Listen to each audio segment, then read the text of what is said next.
Hi everybody. Okay, this is take 3. Every time I tried this, it came out of the screen. So hopefully this time it should come all right. So this is just a lesson to go over what we did in class on Friday. And in Friday's lesson, we did 2 things. We did questions on the oscilloscope, which is on this page. And you'll already see it worked out because these are my next attempts at trying to video this. And the other thing we did is we looked at what happens when there's a resistor in an AC circuit. So first of all, the oscilloscope is this large unwieldy gadget with this little grid-like screen in the front, and what it does is it records a voltage time graph, okay, on the screen. And so looking at that voltage time graph, there's some information that we can get. So the first thing that we can look at is wherever it peaks. So it looks like this. So wherever it peaks, we can read off what the peak voltage is. And if you know what the peak voltage is, if you divide that by √2, you can end up with the RMS voltage. And if you know the value of the resistance in the circuit, that means that the circuit is complete. It is possible to calculate both peak current or RMS current. Now, RMS current is RMS voltage divided by R, or peak current is peak voltage divided by the resistance. And if you know the RMS values for voltage and current, then it's possible to calculate power, because power is calculated using RMS values. And then the last thing is, if looking at the trace, if you know how long it takes for a whole curve, for a whole wave to pass through, you can get the period, and knowing the period, we can get the frequency. Okay, I'm going to just talk you through the first question. It's done because my recording, the whole thing was out of the screen, so hopefully you should be able to see this now. Okay, so in this one, it says the voltage setting is 5 volts per division. So each division is one of these bold lines, and this is the origin. So you go 5, 10, 15, 20 above the x-axis, 5, 10, 15, 20 below the x-axis. And if you look at this peak here, we go 5, 10. Now 10 volts is 10 little subdivisions. So one little subdivision is 1 volt. So your peak voltage is 11 volts by looking where that is.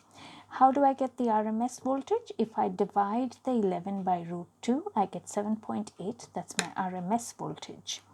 Now, in order to get the period, a period is how long that trace takes. So the whole trough and a whole crest.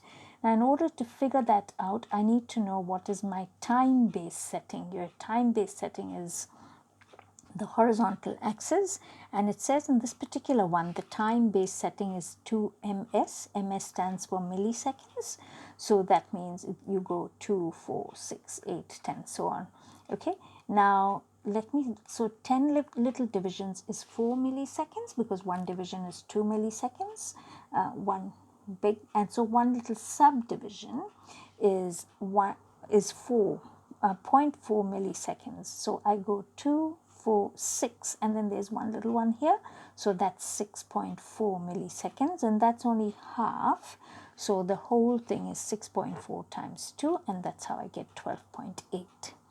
Now, in order to get the frequency, I just go 1 divided by 12.8 milliseconds. That means it's 1 divided by 12.8 exponent -3, because I need to, it's 1 over the period measured in seconds, and I end up with 78 hertz.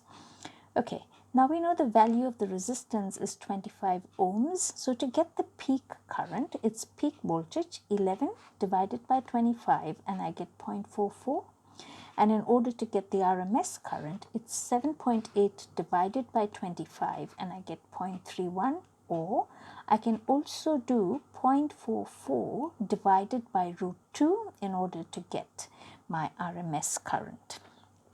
Now, knowing my RMS voltage and current is 7.8 and 0.31, if I multiply those two, I can get power. Okay, so that's how you do these oscilloscope questions. And the other thing that I covered was about AC in a pure resistor. So when you have just a resistor in an AC circuit, some things have got rubbed off. So So this is AC in a pure resistor. So this is the symbol for an AC. There's a resistor here. Now the resistors are the only components that convert electrical energy to heat energy. Okay, and no other components does that. And the voltage and current in the resistor, so voltage across and current through the resistor are in phase. That means when the voltage peaks or it's at a maximum, the current is also at a maximum. When the voltage is zero, the current is also at zero. And this voltage and current in the resistor are in phase with the supply voltage and current if there's just a resistor in an AC circuit.